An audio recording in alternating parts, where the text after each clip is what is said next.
दूसरा टॉपिक भी खत्म हो गया है। पहला क्लोनिंग था, दूसरा था ह्यूमन जीनोम प्रोजेक्ट। अब तीसरा जो आता है नॉर्मल छोटा सा टॉपिक है जीन लाइब्रेरी और जीन बैंक।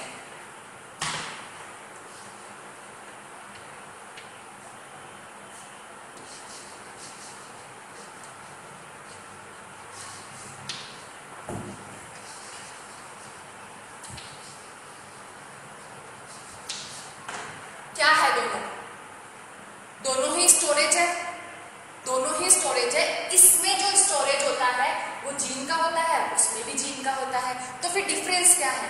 डिफरेंस ये है कि ये जो डिजाइनेबल जीन है, इस लाइब्रेरी में जो डिजाइनेबल जीन है, तो अपन जब उसको बैक्टीरिया ऐसे होस्ट सेल में जब ट्रांसफर कर देते हैं, उसके बाद जो बैक्टीरिया का जो स्टोरेज होता है वो जीन लाइब्रेरी होता है।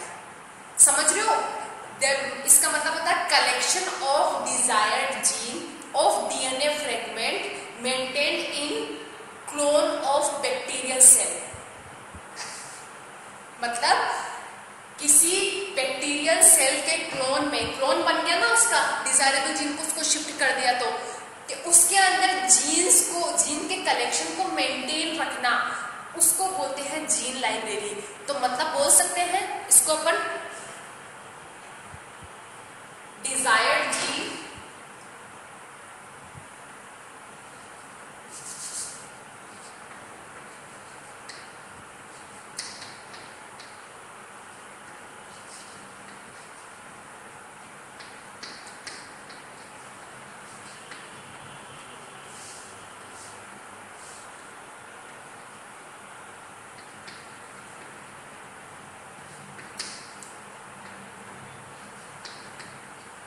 इन बैक्टीरियल सेल।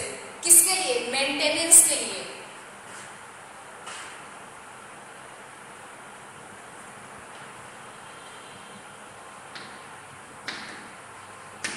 अब एक बात बताऊं कि कौन सी टेक्निक अपनाई जाएगी ये चीज करने के लिए। कलेक्शन ऑफ डिजायर्ड जीन फिर मेंटेन करना है बैक्टीरियल सेल के अंदर, फिर इस बैक्टीरियल सेल को स्टोर रखना है जीन लाइब्रेरी के अंदर। तो टेक्निक कौन सी? अरे अब तक जो पढ़ पा रहे हैं अपन, डीएनए को एक्सट्रैक्ट करना, फिर डीएनए को चॉपिंग करना with the help of restriction enzyme, फिर वेक्टर डीएनए में इंट्रोड्यूस करवाना, फिर वेक्टर डीएनए को as a passenger host cell में इंट्रोड्यूस करवाना, ये सब चीजें जो पढ़ी है ना, वो अपने जीन लाइब्रेरी का ही एक पार्ट पढ़ा है। जीन लाइब्रेरी उसी को बोलते हैं, कुछ अलग नहीं है जीन लाइब्रेरी, बस एक टर्मिनोलॉजी देती है। फिर जीन बैंक क्या है? जीन बैंक में ये होता है किसी भी नॉन डीएनए के जीन सीक्वेंस को या फिर जीन मैपिंग को या फिर फ्रोजन एग, फ्रोजन स्पर्म को स्टोर रखना। इसमें किसको रख रहे हैं? इसमें क्लोन्ड बैक्टीरियल सेल को रख रहे हैं। रख रहे हैं कि नहीं रख रहे हैं? ये लिख देती हूं मैं। क्लोन्ड बैक्टीरियल सेल में डिजायर्ड जीन को स्टोर रख रहे हैं, फिर उसको कंजर्व, रिजर्व करवा रहे हैं जीन लाइब्रेरी में। अब जीन बैंक में क्या हो रहा है? जीन बैंक में अब बैंक से समझ जाओ आप कि लाइब्रेरी में क्या होता है। लाइब्रेरी में एक तरीके की बुक्स ही बुक्स होती है, शेल्फ में बुक्स ही होती है, कभी किसी राइटर की, कभी किसी राइटर की, बायोलॉजी की अलग सेक्शन, मैथ्स की अलग सेक्शन। लेकिन बैंक में क्या होता है? बैंक में पैसे के साथ साथ ज्वेलरी भी होता है, ज्वेलरी के साथ साथ डॉक्यूमेंट्स भी होता है। डिफ्रेंसिएशन हो गया ना बैंक में। बैंक में अपन कई बार पैसे जमा करवाने भी लेके जाने जाते हैं, अपना चेक देने भी जाते हैं और अपना ज्वेलरी जमा कराने भी जाते हैं। तो कई बार अपन बैंक में और क्या कराते हैं? अपन अपना कैश को चिल्लर करवाने भी जाते हैं, मतलब बड़े रुपया को छोटे रुपया में बदलवाने भी जाते हैं। तो थोड़ा वेरिएशन हो गया ना उसकी स्टोरेज में। तो स्टोरेज में वेरिएशन हुआ, इसलिए बोल रही हूँ store house of clones of non DNA of fragment, gene map, seed, frozen sperm और एग।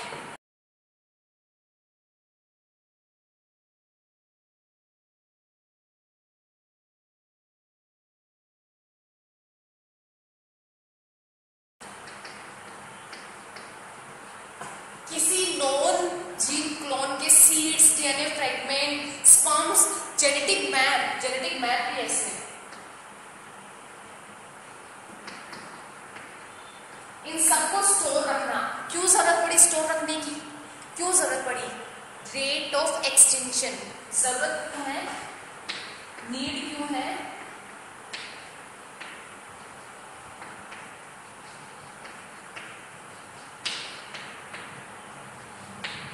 रेट ऑफ एक्सटेंशन मतलब जितनी तेजी से एक्सटिंक्ट हो रही है स्पीशीज, जैसे किसी की भी स्पीशीज ले लो, डॉल्फिन ले लो, राइनोसेरस ले लो, लायन ले लो, तो उसकी तेजी के साथ में जब जैसे गोडाउन ले लो एक्सटिंक्ट हो रही है, तो उनके जीन बैंक में उनका पूरा ह्यूमन जीनोम प्रोजेक्ट से पूरे जीन सीक्वेंसिंग को स्टोर रखना पर्टिकुलर एक का, ठीक है। और इधर क्या कर रहे हैं, इधर क्लोन बैक्टीरियल सेल को स्टोर रख रहे हैं, बस इतना सा डिफरेंस होता है, ठीक है। अब बच्चा लोग बायो, इसके आगे है बायो इन्फॉर्मेटिक्स, वो मैंने आपको बताई थी। बायो इन्फॉर्मेटिक्स बेसिकली होता है जैसे कंप्यूटर में अपन अपना डेटा रखते हैं, वैसे ही with the help of computer technology storage of genetic information, that's called bioinformatics. बस इतना सा याद रखने की जरूरत है और आगे कुछ जरूरत नहीं है याद करने की। ये खत्म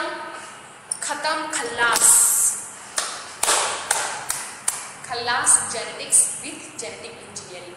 अब मैम आपके लिए थोड़े स्मॉल लिटिल क्वेश्चंस लेके आई है, क्योंकि मुझे लगा कि एक क्लास में पेडिग्री एनालिसिस के 5 क्वेश्चन कराने से ऐसा नहीं है कि पूरा पेडिग्री एनालिसिस बच्चे कर लेंगे, थोड़ा डिफिकल्ट होता है, मुझे भी पता है। मुझे नहीं समझ में आता था मेरी स्टूडेंट लाइफ में, टीचर बनने के बाद जो बहुत अच्छे से समझ में आ गया।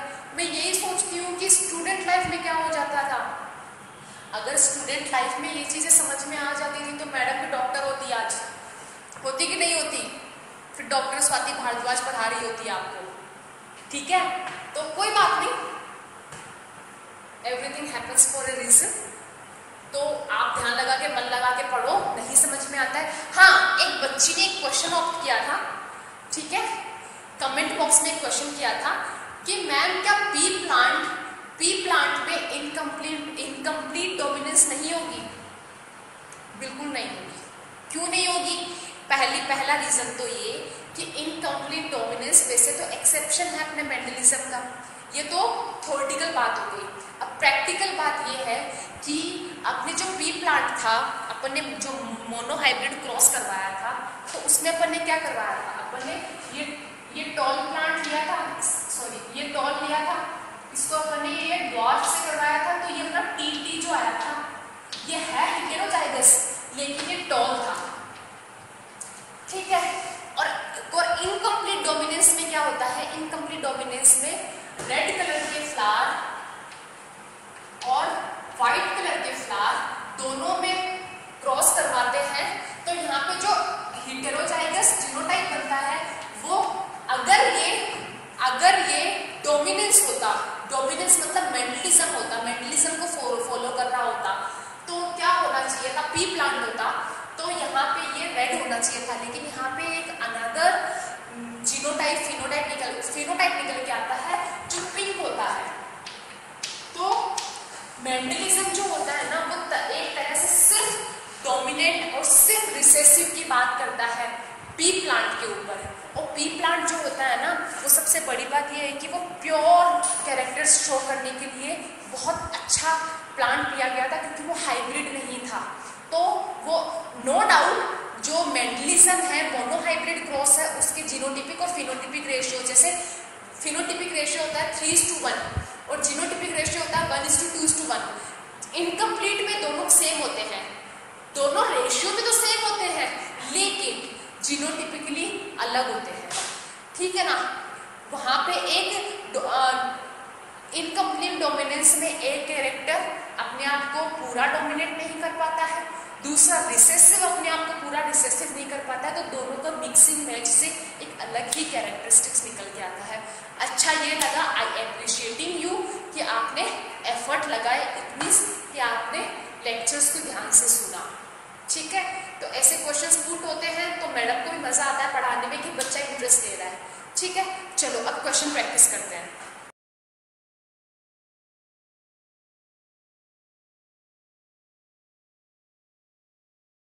चलो, कौन सा फॉर्मूला लगाना है गैमेट, नंबर ऑफ गैमेट निकालने के लिए कौन सा फॉर्मूला, 2 की पावर n, ठीक है।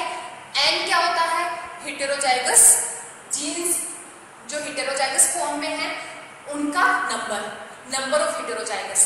ठीक है, तो यहाँ पे बताओ 2 की पावर नंबर में 1 2 दोनों हेटेरोजाइगस है। चलो 2 की power 2 is equals to 4 gametes. यहाँ बताओ 2 की पावर 3 हेटेरोजाइगस कितने हैं? 3 नहीं, हेटेरोजाइगस सिर्फ 2 है। यहाँ पी दोनों होमोजाइगस है, होमोजाइगस से मतलब ही नहीं है आपको। तो 2 की power 2 is equals to 4 4 gamete बनती है। ठीक है, यहाँ कितना लिखूं? 2 की पावर 3 हेटेरोजाइगस है 8। चलो ये आ गया। अब गैमेट फॉर्मेशन, गैमेट बना भी लेते हैं गैमेट। चलो बताओ, फोकलाइट मेथड से बनाना सीखो, बहुत क्विकली आ जाएंगे। आर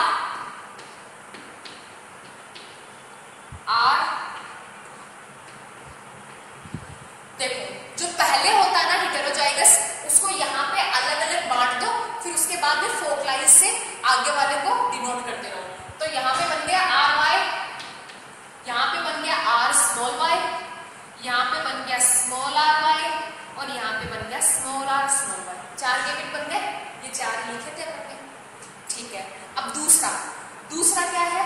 2 यही है।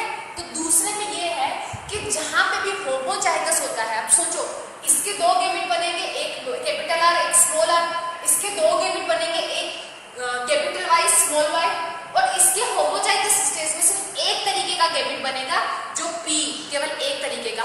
तो उस पी को पहले लिख लो, ये पी पहले लिख लिया। अब बस वही वाली बात कर दो,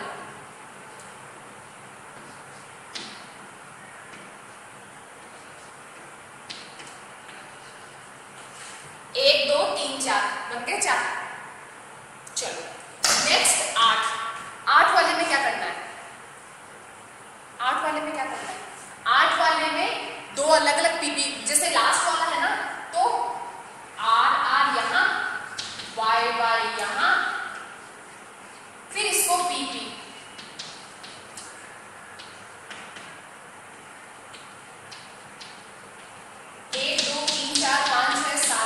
बने बस ऐसे। बस मेथड क्या है कि होमोजाइगस को पहले ले आओ, होमो नहीं है तो हेटेरोजाइगस में पहले वाले को 2 में लिखो, अगले वाले को डबल करते जाओ, उसके अगले वाले को उससे डबल करते जाओ। ये हो गया गैमेट फॉर्मेशन।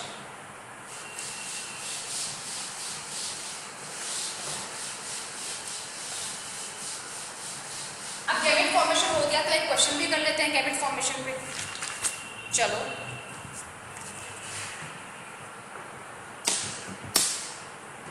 क्वेश्चन ये है, उतारते जाओ अपनी नोटबुक में। बड़ी मेहनत से कहीं कहाँ से टाप के, कहाँ से एक्सरसाइज से, बुक से निकाल के आपके लिए लेके आई हूँ क्वेश्चन।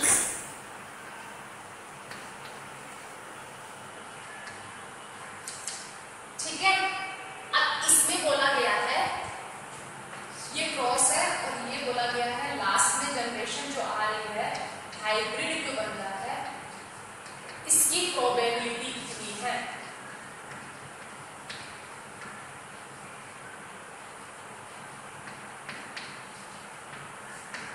इसकी प्रोबेबिलिटी कितनी है, ये पूछा गया है। सॉल्व करो।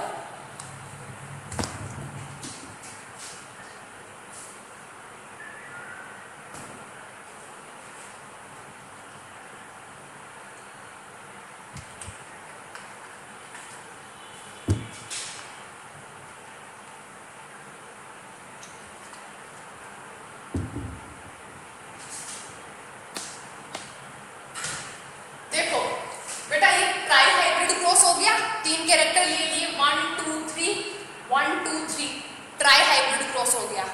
अगर अपन मेंडलिज्म के अकॉर्डिंग जाए, जो मेंडलिज्म में अपन ने पूरा चार्ट बनाया था, चेकर बोर्ड बनाया था, जिसमें अपन ने 16 गैमेट्स बनाए थे, 16 कॉम्बिनेशंस बनाए थे। अगर अपन उस मेथड से जाए तो समझ लो नीट में ये क्वेश्चन हो गया अपना -1, टाइम कंज्यूमिंग होगा और एग्जैक्ट आंसर भी नहीं मिल पाएगा। अपन को हमेशा ट्रिक्स लगानी पड़ेगी। ट्रिक्स लगाने के लिए सबसे बड़ी बात बता देती हूँ मैं आपको कि अपन ने मेंडलिज्म का जो लास्ट लॉ निकला था that is independent assortment law. Independent assortment law ये बोलता था कि कोई एक खास कैरेक्टर अपने आप को इनहेरिट करने के लिए दूसरे कैरेक्टर से अफेक्ट नहीं होता है। यही तो होता है इंडिपेंडेंटली F1 जनरेशन तक पहुंच जाता है, F1 से F2 पहुंच जाता है, एक का कैरेक्टर दूसरे से अफेक्ट नहीं होता है। ठीक है, तो इसको यूज करके अपन अब क्रॉस करवाते हैं। ओके, तो इसको यूज करके इसका जो आगे इनहेरिटेंस है वो इससे अफेक्ट नहीं होगा। ठीक है, तो इसका इसके साथ करवा देते हैं, इसका इसके साथ करा देते हैं, इसका इसके साथ करा देते हैं। किसी तरीके का कोई रिजल्ट में प्रॉब्लम नहीं आएगा, वही रिजल्ट आएगा जो तीनों का साथ में करवा के। यही होता है इंडिपेंडेंट असॉर्टमेंट लॉ। ठीक है, तो पहला अपन करवाते हैं इसका इसके साथ, दूसरा करवाते हैं और तीसरा करवाते हैं इसके साथ। चलो करवाओ। पहला है मोनोहाइब्रिड, दूसरा मोनोहाइब्रिड, तीसरा मोनोहाइब्रिड। करवा लिए। मोनोहाइब्रिड के ऊपर को फिनोटाइप और जीनोटाइप दोनों रेशियो पता होते हैं, 3:1, 1:1, 1:2:1। इस मेथड से करवाते हैं। चलो, इसके गैमेट बनेगा 1, इसके गैमेट बनेंगे 2। बना कि नहीं बना? तो मैं लिख दूं,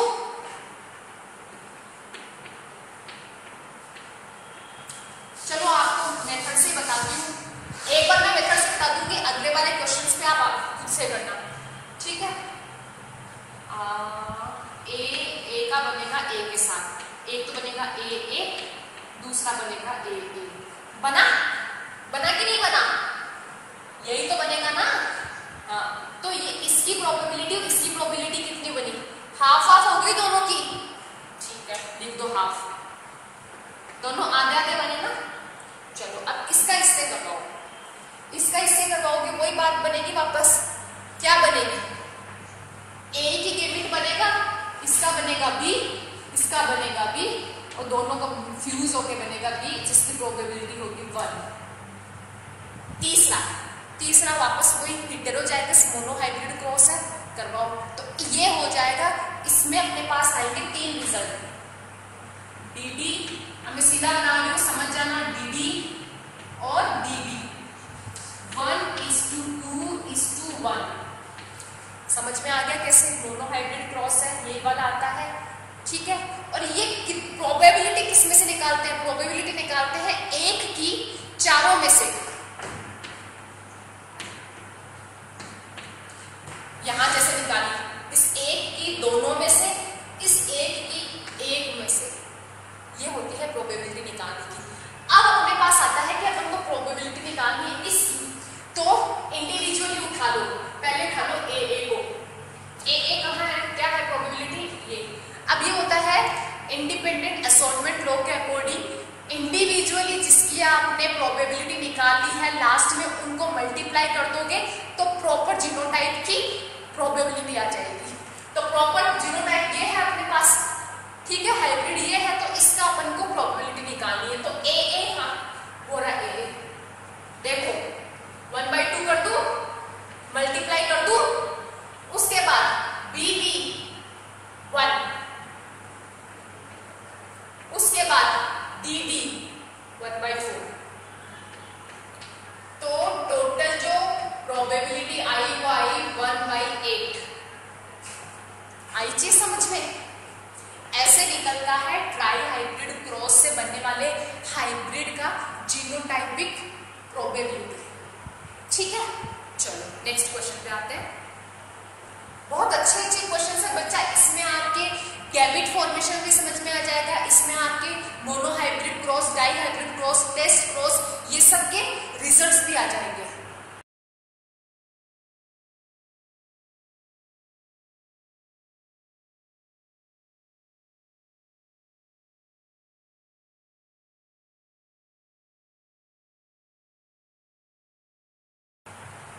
See, a tobacco plant is heterozygous for a character.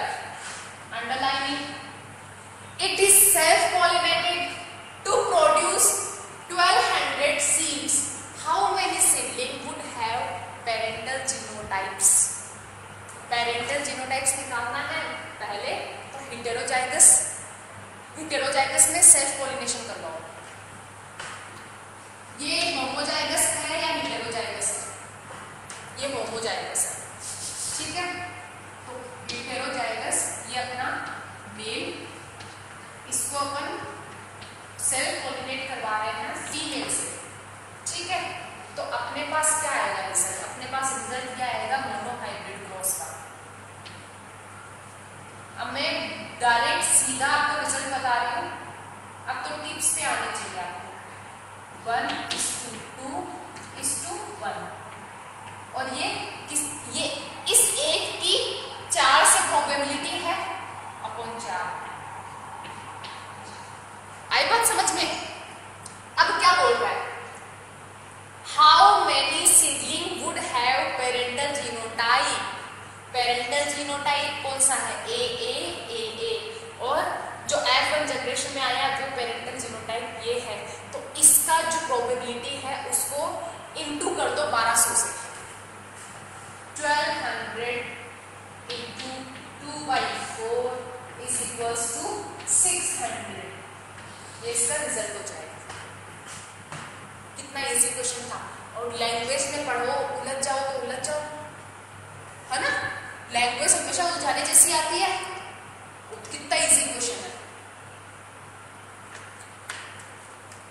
समझने की कोशिश किया करो। अब इसमें क्या, इस क्वेश्चन को लाने का रीजन क्या था? मेरा रीजन था कि आप समझो कि हेटेरोजाइगस क्या होता है, और दूसरा था सेल्फ पॉलिनेट क्या होता है। सेल्फ पॉलिनेट होता है हेटेरोजाइगस में मेल जैसा लिया है, जैसा फीमेल लेके सेल्फ पॉलिनेट करवा के अपन ने फर्स्ट जनरेशन निकाल लिया मोनोहाइब्रिड की। बस ये कारण था मेरा लाने का। बड़ा हार्ड होता है पूरा क्वेश्चन लिखना, फिर छोटा सा आंसर होता है उसका, लेकिन आपको लैंग्वेज बतानी भी जरूरी है, क्योंकि मैं अगर यहाँ पे आपको प्रैक्टिस नहीं करवाऊंगी तो शीट में आएगा क्वेश्चन, शीट में आएगा तो बस मैडम को तो आता नहीं, इसलिए नहीं करवाया मैडम ने। भाई मैडम को आता है इसलिए मैडम करवा रही है, ठीक है। और कई क्वेश्चन मैडम को क्या आता है, एग्जाम में भी आता है ये क्वेश्चंस, एग्जाम के ही क्वेश्चंस है ये।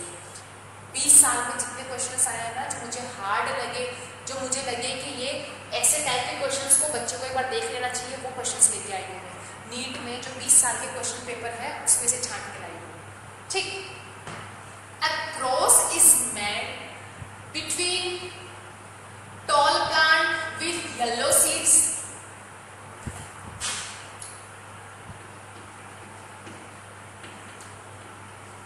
ठीक है, and a tall plant with green seeds, ये है उसका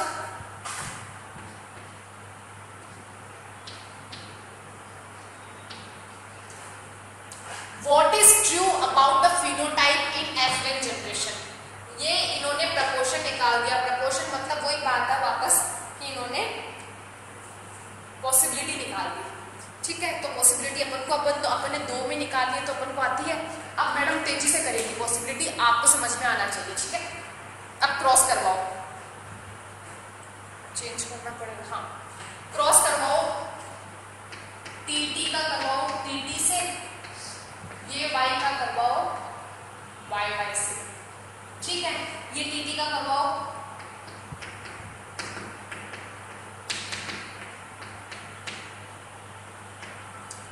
1:2:1/4/4/4, क्योंकि यहाँ पे प्रपोर्शन की बात आ रही है, मतलब पॉसिबिलिटी निकालनी है अपन को।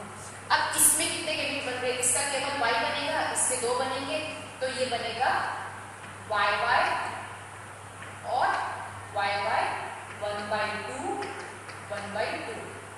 बने कि नहीं बने? अब क्या बोल रहा है ये बोल रहा है कि इनमें से कौन सा ऑप्शन सही है। ये ऑप्शन है 1, 2, 3 और 4। तो पहली बात कर रहा है ये proportion of tall and green. Tall and green, tall मतलब टीटी, ग्रीन मतलब y, इसकी बात कर रहा है ये टॉल एंड स्मॉल y। निकाल लो इसको, निकालो इसको, चलो निकाल लेते हैं। टॉल, टॉल यहाँ पे बताओ कौन कौन है। इसने सोचो मैंने ये लिख दी यहाँ पे टीटी जीनोटाइप पे, तो अगर मैंने लिखा है उसके अकॉर्डिंग अपन जाएं तो अपन यहाँ पे 2/4 लिखेंगे, लेकिन इसने लैंग्वेज में दे दिया, लैंग्वेज मीन्स फिनोटाइप में दे दिया, फिनोटाइप में 3:1 हो जाता है, मतलब ये भी लंबा होगा ये भी लंबा होगा, केवल ये बोना होगा, ये दोनों टॉल होंगे ये ड्वार्फ होगा, तो यहाँ पे हो जाएगा ये दोनों मिलके हो जाएंगे 3/4, लंबे तो यही होंगे ना, तो ये होएगा 3/4 इनटू ग्रीन, ग्रीन है यहाँ पे 1/2, इसका आंसर हो गया 3/8। 3/8 किसमें है? फर्स्ट में है, मतलब ना पहला आंसर हो गया। कोई बात नहीं, अब दूसरा भी निकाल लेते हैं।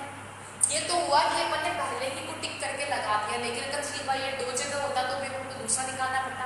चलो दूसरा निकालते हैं, proportion of dwarf and green, dwarf and green, तो कैसे निकलेगा?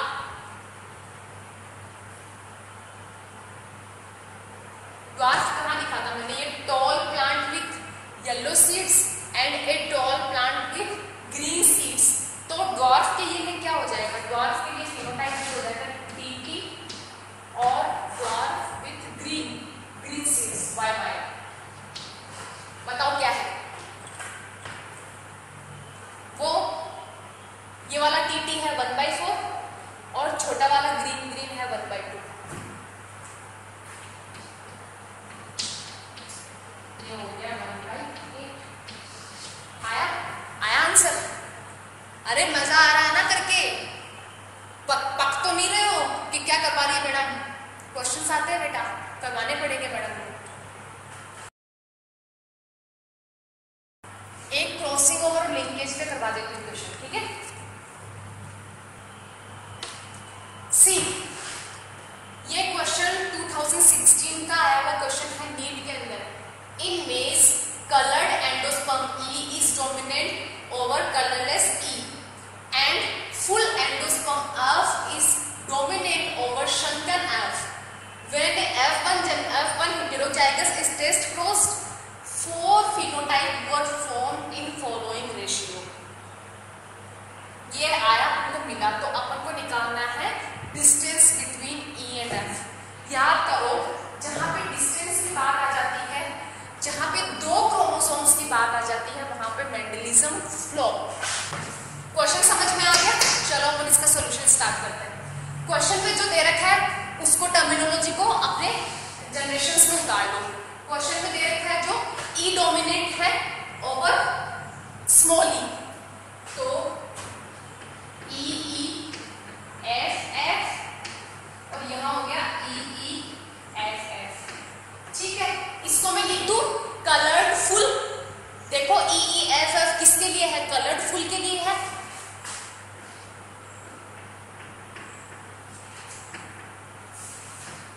ओके, फिर दूसरा वाला जो है सेकंड वाला है रिसेसिव फॉर्म में है, वो कलरलेस श्रंकन के लिए।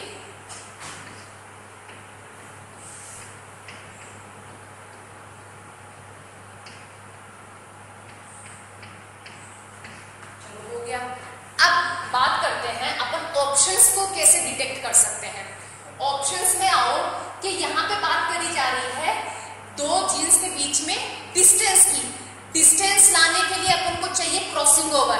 क्रॉसिंग ओवर से निकाल सकते हैं अपन डिस्टेंस, याद करो जेनेटिक्स में पढ़ाया था मैंने, ठीक है? तो क्रॉसिंग ओवर क्या होता है? क्रॉसिंग ओवर होता है न्यू रिकॉम्बिनेंट्स का बनना। न्यू रिकॉम्बिनेंट्स यहाँ पे कलर्ड फुल है, वो क्या न्यू रिकॉम्बिनेंट्स है? यहाँ पे कलरलेस श्रंकन है जो रिसेसिव फॉर्म में है, पेरेंट्स में है, क्या वो रिकॉम्बिनेंट है? नहीं है। ये दोनों लिंकेज शो कर रहे हैं, ये दोनों पेरेंट्स से पूरा जीनोटाइप फिनोटाइप कैरेक्टरिस्टिक्स लिए बैठे हैं, इसका मतलब ये लिंकेज शो कर रहे हैं। लिंकेज से अपन को कोई मतलब नहीं है, यहाँ पे अपन को क्रॉसिंग ओवर निकालना है। क्रॉसिंग ओवर एक तो ये वाला है और ये वाला है, क्यों है? क्योंकि ये दोनों नए रिकॉम्बिनेंट्स है, ठीक है? तो एक तो हो गया 5%, दूसरा हो गया 7%, तो क्रॉसिंग ओवर कितना हुआ? 5 हो जाएगी distance between E and F genes. Fine, important है, दोबारा रिपीट करके देखना, पॉज करके देखना, जो बताया है बस उसी हिंट से हो जाएगा। दो जीन्स के बीच में डिस्टेंस निकालने के लिए बस इतना सा जरूरी है कि अपन को क्रॉसिंग ओवर निकालना है, और क्रॉसिंग ओवर होता है अपीयरेंस ऑफ न्यू रिकॉम्बिनेंट्स। ठीक है, तो पेरेंट्स वाले को हटा दो, न्यू रिकॉम्बिनेंट्स के परसेंटेज को जोड़ दो, वो आपका डिस्टेंस बिटवीन टू जीन्स आ जाएगा। अब सेकंड जो है अपना, वो मैं पेडिग्री एनालिसिस बता देती हूँ आपको। बच्चा बहुत टाइम लगा है मुझे ये क्वेश्चन सारे छांट के लाने में। चलो पेडिग्री एनालिसिस का चलो, अब ये लास्ट में आपको पेडिग्री एनालिसिस के एग्जांपल्स करवा रही हूँ। ये इसलिए करा रही हूँ कि मुझे पता है कि कई बार बच्चों को बहुत सारे डाउट हो जाते हैं कि मैडम ने ये एक्सप्लेन नहीं किया, वो एक्सप्लेन नहीं किया।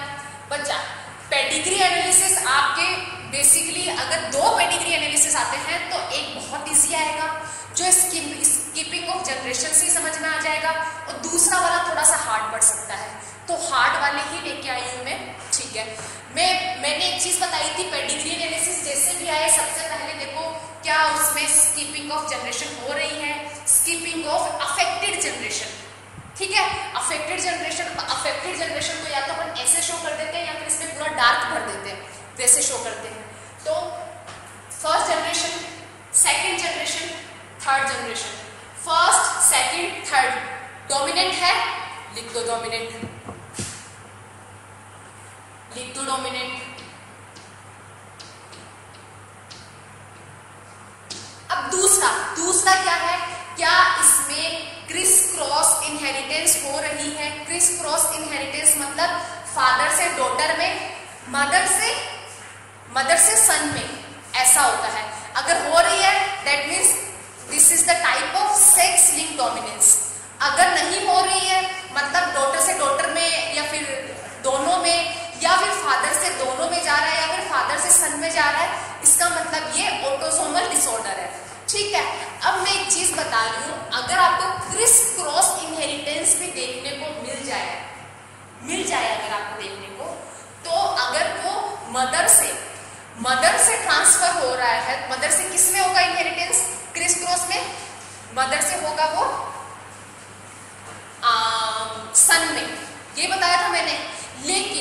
लेकिन ये होता है कि अगर क्रिस क्रॉस इनहेरिटेंस को भी अपन को डोमिनेंट तरीके से इनहेरिटेंस देखना है कि ये सच में क्रिस क्रॉस हो रहा है कि नहीं हो रहा है, तो एक बार मदर वाली इनहेरिटेंस को साइड पे रख देना, क्योंकि मदर कई बार सन और डॉटर दोनों को इनहेरिटेंस देती है, क्योंकि कई बार मदर अफेक्टेड नहीं होती तो वो कैरियर होती है तो वो दोनों को अफेक्ट करती है।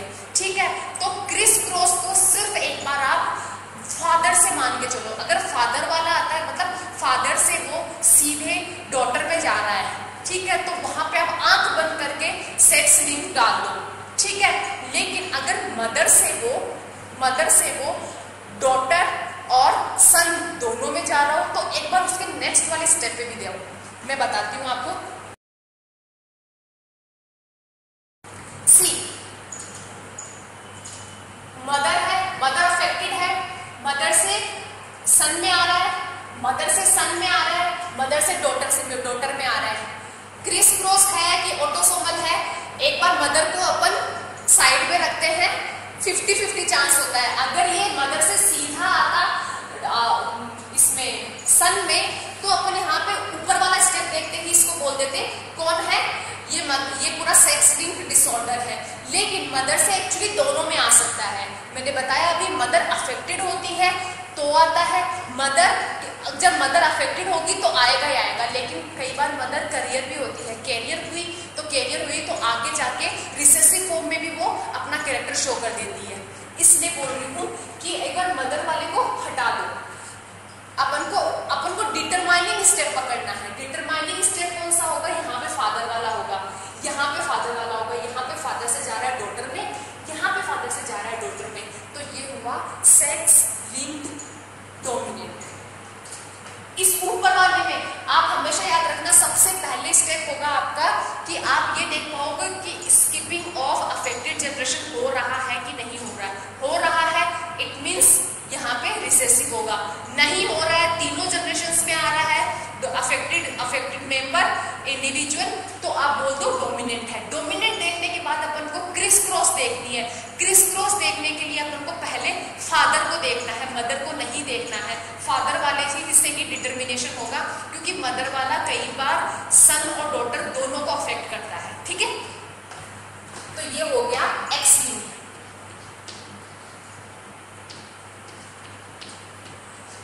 दूसरे पे आते हैं,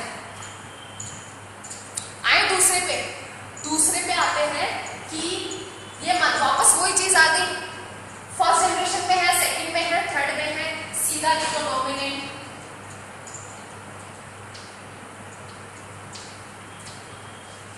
सीधा लिख दो डोमिनेंट।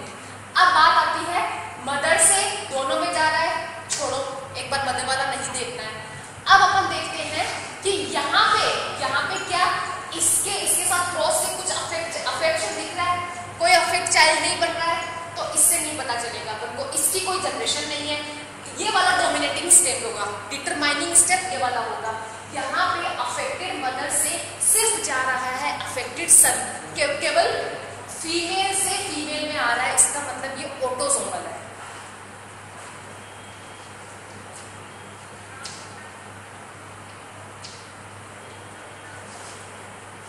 आगे समझ में? चलो अब एक अच्छा सा एग्जांपल के साथ इसको खत्म करते हैं।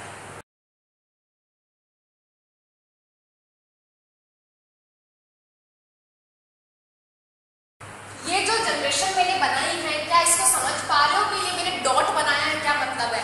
ये नए तरीके के एग्जांपल्स आजकल नए तरीके के क्वेश्चन पेपर में आने लग गए, इसलिए ये उठाया है मैंने।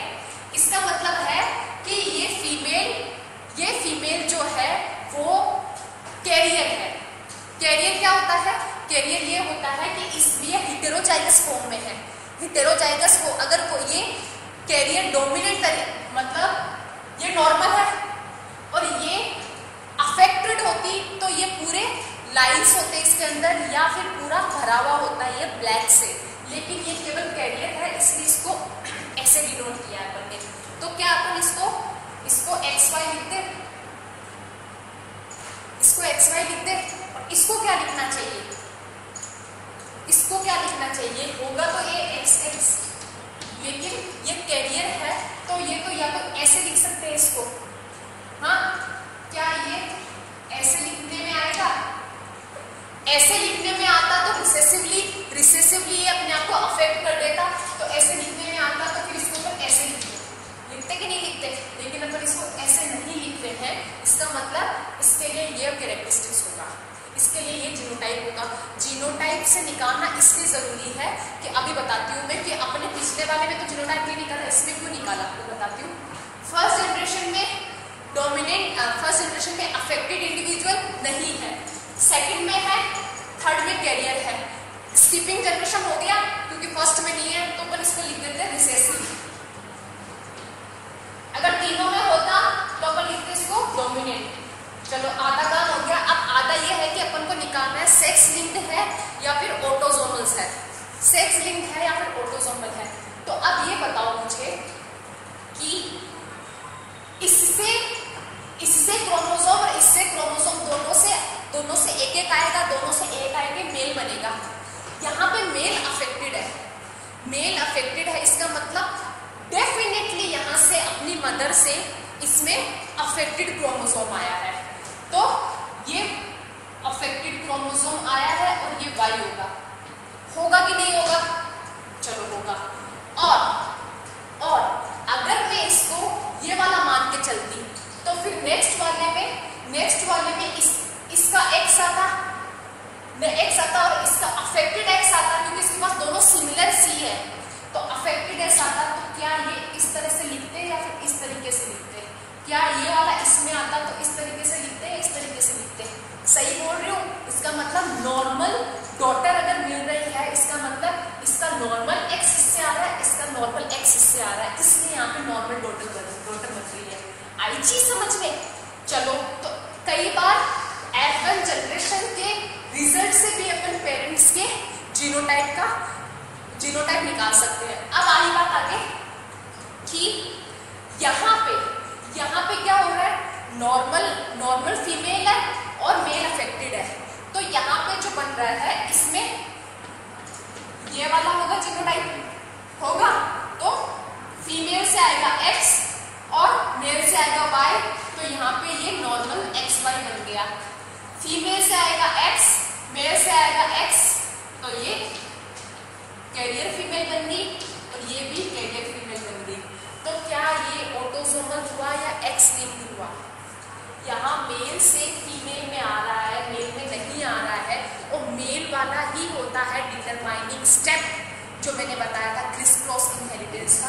तो क्या ये एक्स लिंक्ड रिसेसिव है या ऑटोसोमल रिसेसिव है? ये एक्स लिंक्ड रिसेसिव है।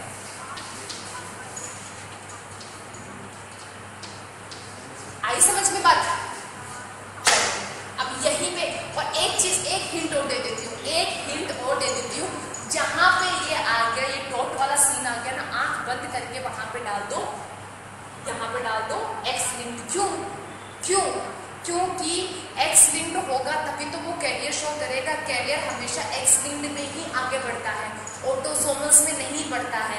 तो जहाँ पे ये डॉट वाला देख लो, एक की पॉइंट बता रही हूँ, आंख बंद करके वहां पे देख दो एक्स लिंक्ड, और 1 2 3 में डोमिनेंट स्पीशीज देख के आप डोमिनेंट रिसेसिव तो बता ही सकते हो। चलो फाइनली ये चैप्टर कंप्लीट होता है मेरी तरफ से। 1-2 दिन में मस्त रिवाइज करो, क्वेश्चन प्रैक्टिस करो, नहीं समझ में आए कमेंट बॉक्स में डाल दो, ठीक है, और खत्म कर दो इसको। चलो टाटा बाय बाय।